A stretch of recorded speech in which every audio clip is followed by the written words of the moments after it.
Now, a few days ago, the African National Congress confirmed that it has reached the threshold for the National Conference to go ahead as planned in December.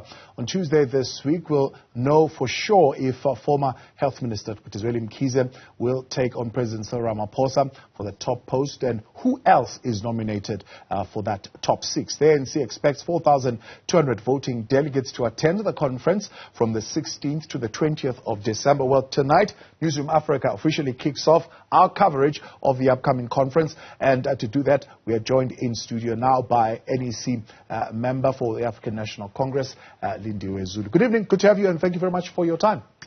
Thank you very much, Begi Swayo. Enkosi. If I may say that. Bayakhohlwa abantu ukuthi hamba kanjalo. Ihamba kanjalo. But a very good evening to you and a good evening to your viewers. Thank you for the opportunity. Let's start with what we've just watched. From what we are seeing, and you'll tell us how rife and how broadly spread this issue is. The problems still persist. Manipulation of branch processes, money, from what we're hearing from others, is still a big factor. And I don't know to what extent is misrepresentation or still pretty much a big factor on this build-up towards the conference. Is the ANC in ICU? No, we're not about to be in the ICU. We'll never be in the ICU as long as the African National Congress continues to have cadres who do the right thing by the African National Congress and do the right thing by the people. However, that does not exclude the fact that we do have those, like you see, the accusations that are being leveled now. We still do have some people who will always take a chance. And it's nothing new, by the way, in the African National Congress. Some people will take a chance because they joined the African National Congress for other reasons other than what the African National Congress stands for. That's exactly what the report of the Veterans League said, isn't it, in the 54th conference, saying there are people who are not supportive of the ANC policies, who are not supportive of whatever mission that you're on. They're really in the ANC to gain power and access to the resources. Why have you failed to get rid of them? Look, the ANC has got its own democratic processes, and what we need to do is to re-look into those processes, strengthen them in such a way that it weeds out those kind of people, I won't even call them cadres, those kind of people who deliberately come in and say, I want to be in there because I'm going to be a councillor, I'm going to be a mayor, I'm going to be a minister, I'm going to be all those things. And by the way, being all those things that some think they want to be, it does happen. I'm sitting here, you're sitting in front of a minister myself. But the bottom line is, how did I get to where I am? And what were the due processes of the ANC that ensured that throughout the years that I'm in the African National Congress, I do my best to do the right thing.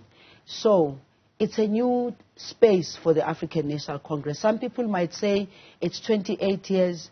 Believe me, Thabo, 28 years or 30 years of a party that was in the liberation struggle, that had to prepare itself within a short space of time and find itself here. The biggest challenge for the ANC was for it to open floodgates, where now when you join the ANC, some people don't even wait at the door to get in. They come and kick the door and want to sit by the table. This is what the African National Congress has to deal with in the long term. Hence, the ANC itself started with the process of renewal, with the process of rebuilding itself. My view is that it's not going to be a short process because we allowed too many to come in who came in not with the purpose that we know of Winnie Madikizela Mandela, of Masisulu, of O.R. Tambo, and the rest of the cadres actually who sacrificed for us to be where we are. It's a journey, but it is a journey that must also take into consideration that there's a country to run. That must take into consideration that people have had confidence in this organization. And if that confidence keeps on being chipped, it's bad for the organization, but I also believe it's bad for the country. Would you say the renewal and reengineering program has failed generally with this administration. Maybe it has failed with other leadership as well in the previous administration. But with this particular leadership, do you think you have failed to renew and re-engineer the party? Because from what we're hearing, divisions are still pretty much the order of the day. Factions are still pretty much the order of the day within the party. I don't think it has failed. I think it has not had the type of teeth it needed to have in order for us to make sure that when decisions are being made, those decisions are implemented. And those also that are found to be on the wrong side of the African National Congress, we don't dilly-dally about making the decision what needs to be done. Look, the ANC has got a very strong institution. Yeah. And I think the ANC has also got a very strong constitution. Hence, South Africa has got a strong constitution. But to have a good constitution, and by the way, some of the members who are in there, I don't even know whether they've bothered to really take time to study what that constitution says, and what the constitution says in particular with regard to our own behavior, in particular with regard to how we handle ourselves, but how we manage. Even at NEC level, I mean, Nomvula Mokonyane says there are some in the NEC that she honestly believes they didn't read the constitution of the ANC. They don't even know why they are there. You see, that's because, remember I said earlier on, we opened the floodgates. And we did not do what used to happen in the past. You know, in the past, to be a member of the ANC was not just coming in and getting membership and paying 12 rands or buying membership. It was very strict from a branch level. Today, you've got people who sit in leadership, even in the branches, who hardly even know each other. Most of the time, leaders of the African National Congress, they normally know each other. Because they've struggled together, but never mind the struggle, because I don't want people to take us back to say, yeah, you think the only people who are supposed to be members are those who struggled. The bottom line is that at a branch level, there are certain things that are in the constitution of what people should do. I'm not talking about just leaders of the ANC. I'm talking about general branch members. Branch members are supposed to appreciate and understand the challenges of the people around them. Branch members are supposed to be the ones that go out to the community and talk about the African National Congress. But now today you have those who are just there. They know that they are members of the ANC because they were able to pay the 12 rand and they got in there. That's why I'm saying some came, just kicked the door and went in and sat at the table. There's a process that we need to change. How do you become a member of the African National Congress? Let me tell you, Thabo, when some of us joined the African National Congress, we had to write your biography, not once, not twice, not 3 times, because the system at the time of the African National Congress had to be strict, had to be tight, because we were infiltrated also at the time. Now, if we think we're not infiltrated today, I personally think there's a problem there. We are infiltrated by those who come in and then do the things that they are doing. Now you see in the Free State, you were just showing the clip there where there are accusations back and forth. It's nothing new.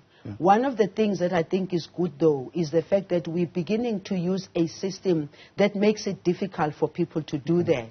But however, if you have Tsotsis in your midst, then they will always look for ways and means of breaking the system. It seems, though, according to some members and ex-official members, the biggest Tsotsi in the party right now is the one who's running the party.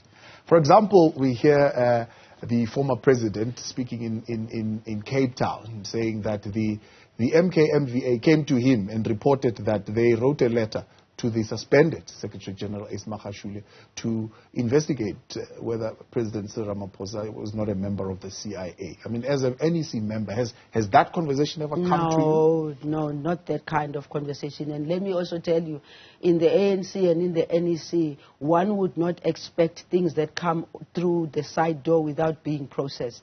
The African National Congress and the National Executive Committee in particular has got specific committees that deal with different things. They've got the officials, but also we've got the National Working Committee. So if there are people who have a feeling, or they know, or they can prove that somebody is a tsotsi, they actually have structures where they can No, I'm asking you precisely because you sit in the Peace and Stability. But there hasn't been any... So what do you guys talk about in that committee? I mean, when you hear these things, those things have to be brought. If there's something like that, it has to be brought formally, Thabo. It cannot be a sideshow discussion. It has to be brought, and if there are people who wrote a letter, like you say, MKMVA wrote a letter, I'm not aware of that letter. Maybe the officials did receive the letter.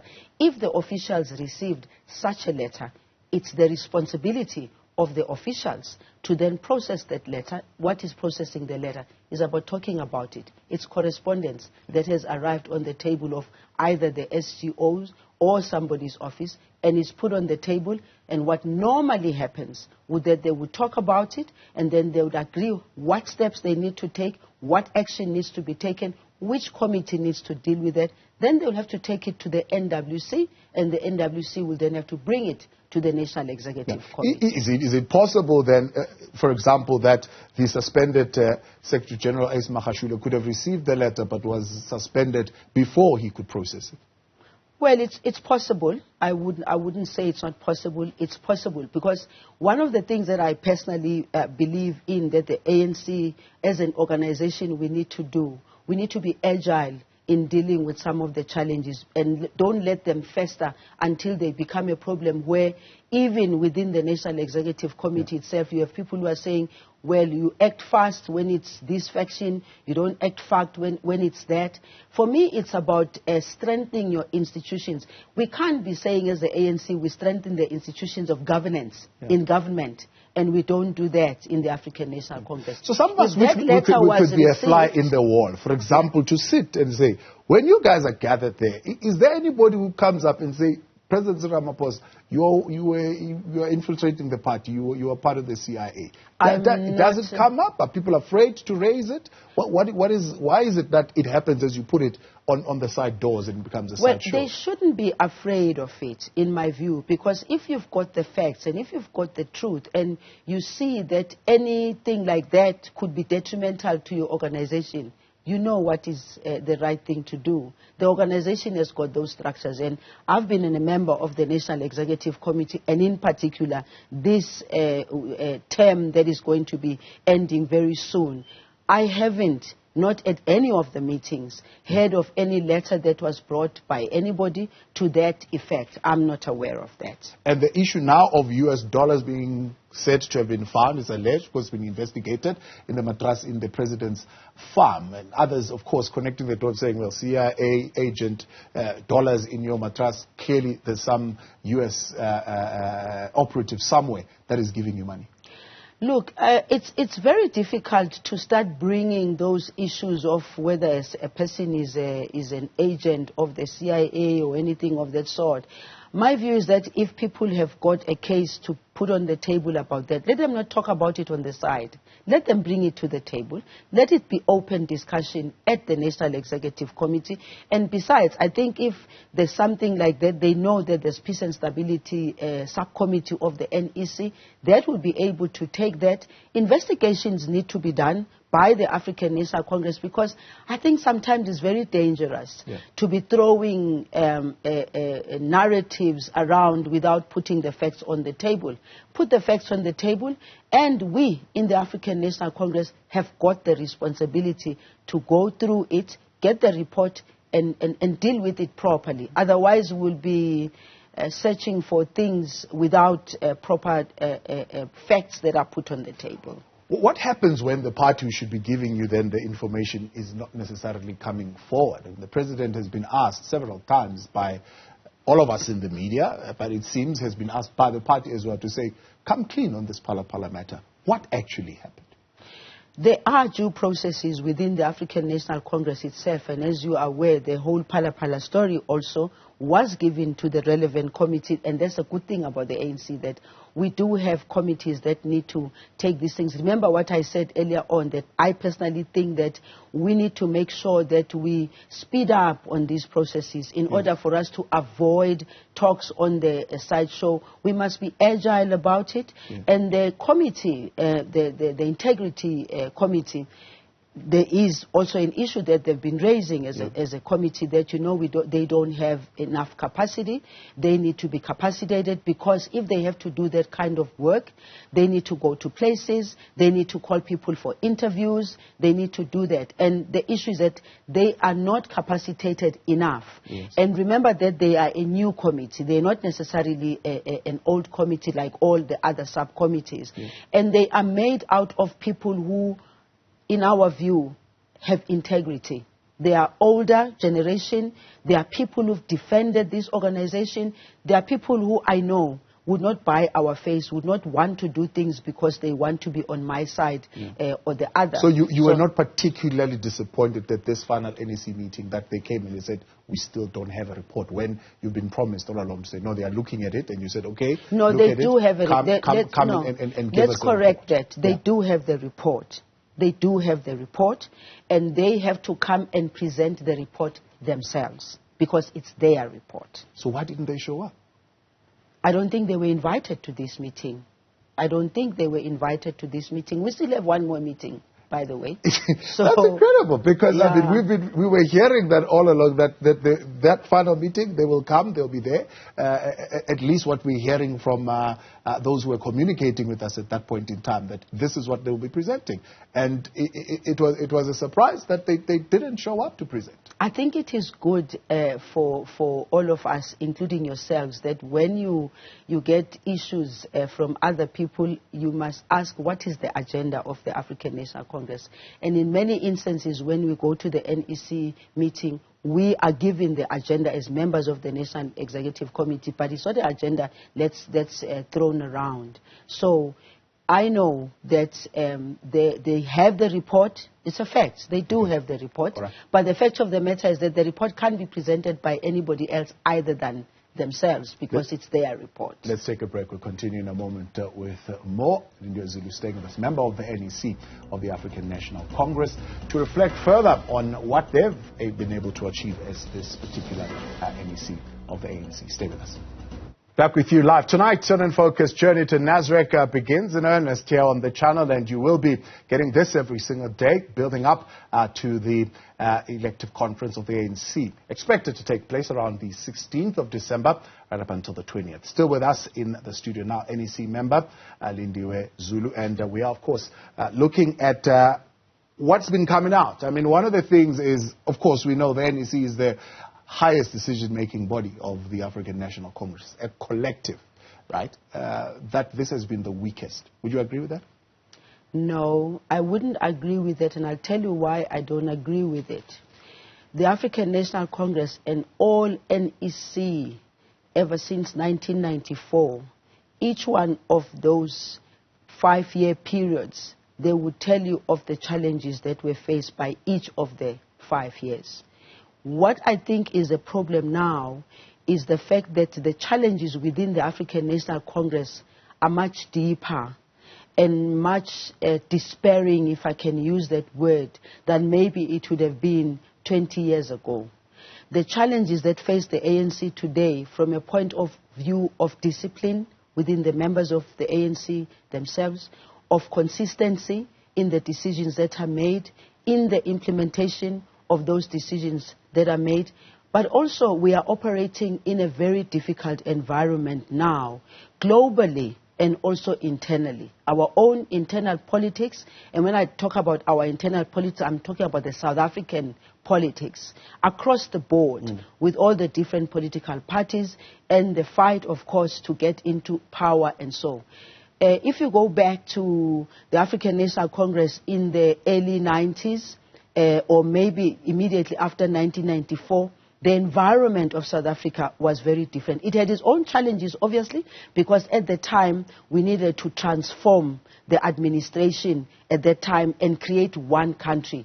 But the people at that time also still believed in the African National Congress a lot, because they were just coming out of apartheid. Now, fast forward to today, some people have been are happy because maybe houses they got, education has been better for them, health has been better for them.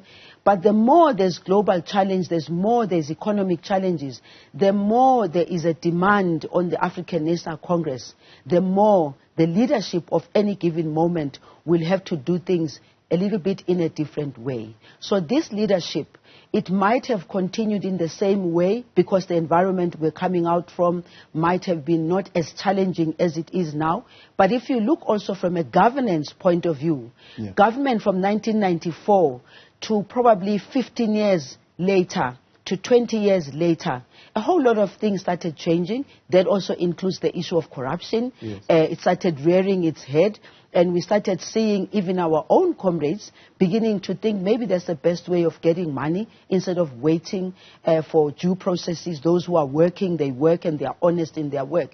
So I wouldn't say it is a weak leadership. I would say that it is a leadership that is faced with different challenges that might have not been read properly in order for us to be able to make the right decisions. It's not a case of... again, as you put it, they're faced with challenges that they've got no solutions to. So there's a dearth of ideas. For example, peace and stability, let's stay there. What we have been seeing in the country, 8 women were raped at a mining dump. Each week, at least for the past 2 weeks, we've been hearing of 6 people being killed in East London. We're hearing of children being kidnapped and mauled and mutilated. We're just seeing a state of crime gradually deteriorating. We've got a peace and stability committee. What programs and ideas are you coming up with there? Look, it's one thing to have the good decisions at the Peace and Stability Committee about focusing on crime. By the way, that very same committee, one of the things that it spoke to quite a while back was to say that we need to focus on crime because the impact on crime, not only in terms of the economy, but just on the citizens, is becoming too much.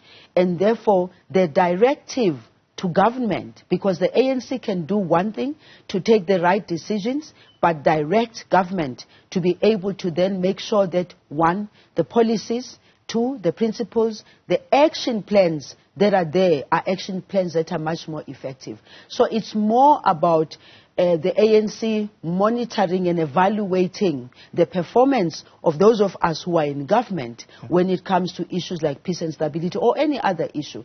What I think maybe we might say is the ANC needs to strengthen its own monitoring and evaluation so that Lindiwe Zulu must be much more accountable to the ANC than accountable to anybody else, because the ANC is the one that sends you there. Of course, the president, ultimately the president is the president that has to make sure that I perform because I sign a performance agreement with the president. But when all is said and done, the president is the president of the ANC. I am a member of the ANC. So my organization must really hold me accountable much more than it is happening at the moment.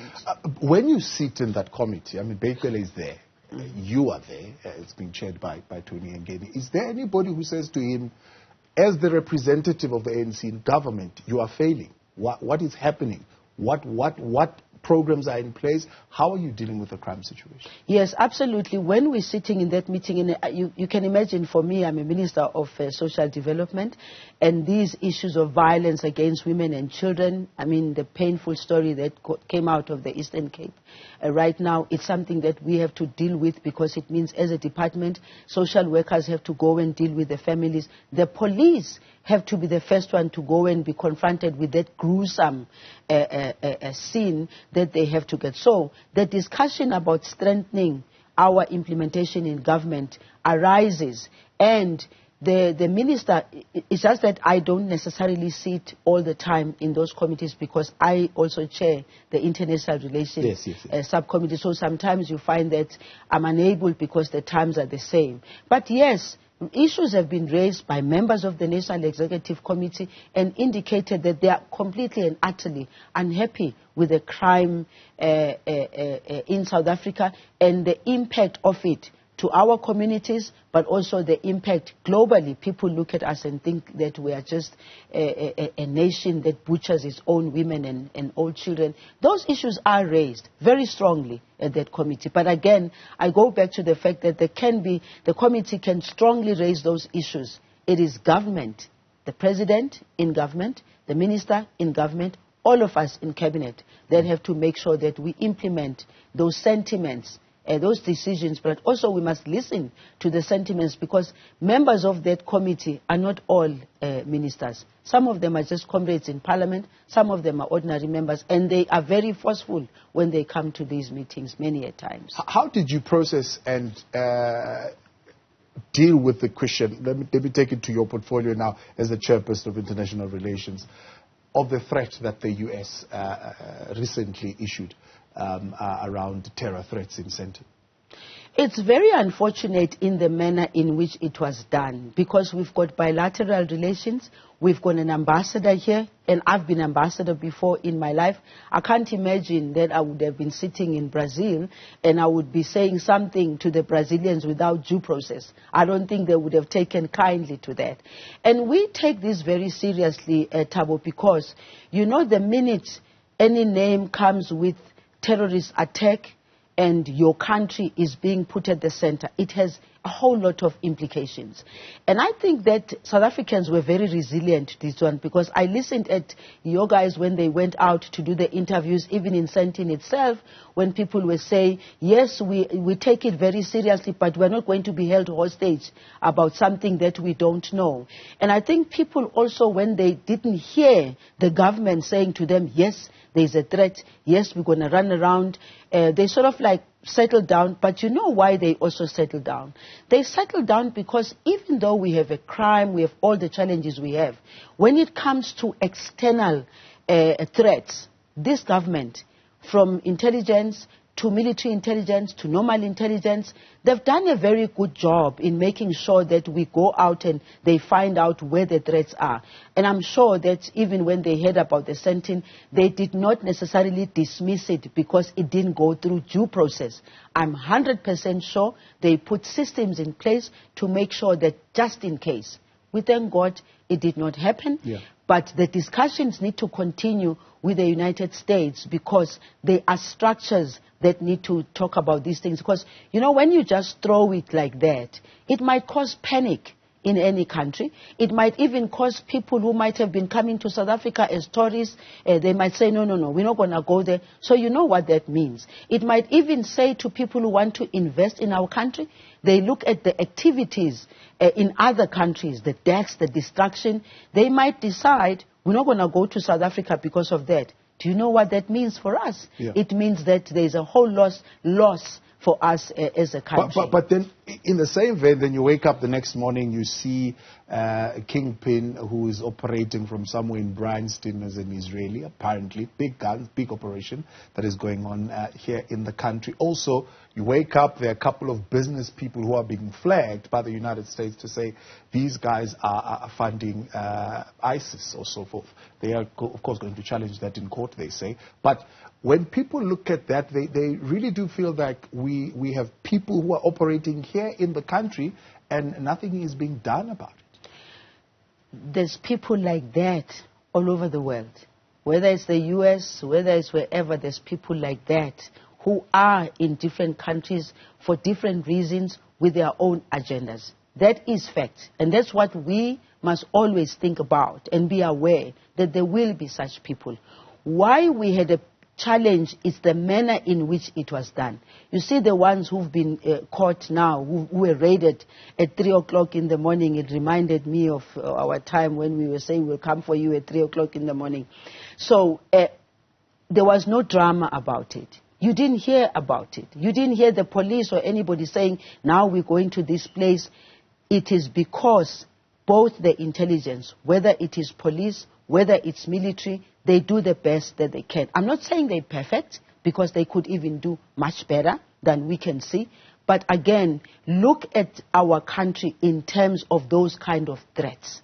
We are one of those countries that have not experienced that kind of a threat. Not because there are no threats against us. The reason why we have defense, the reason why we have the military, their sole responsibility is to protect the sovereignty of our country and the territorial sovereignty of our country. That does not necessarily talk up to the borders only. It talks about the day-to-day. When we wake up in the morning, are we going to get to work? Are we going to be blocked by something? Are we going to have the same people who were caught?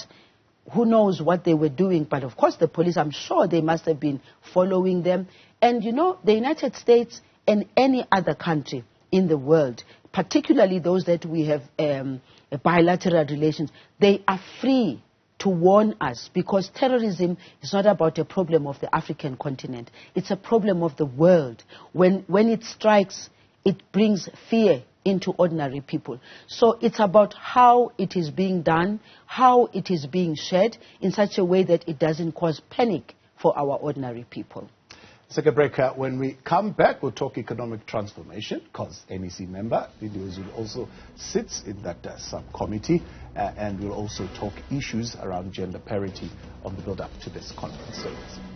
We're back live with you tonight on In Focus, and thanks for staying on as we wrap up our conversation with Lindiwe Zulu, member of the NEC of the African National Congress, still with us. Let's talk economic transformation. To an extent, there's one resolution that those who are in the RET faction, so to speak, say, one, you have, as this NEC dismally failed to deliver on that resolution. The one area, for example, the aspect is the question of land, that the fact that Section 25 could not be changed is a huge indictment on this NEC and what you were supposed to have achieved.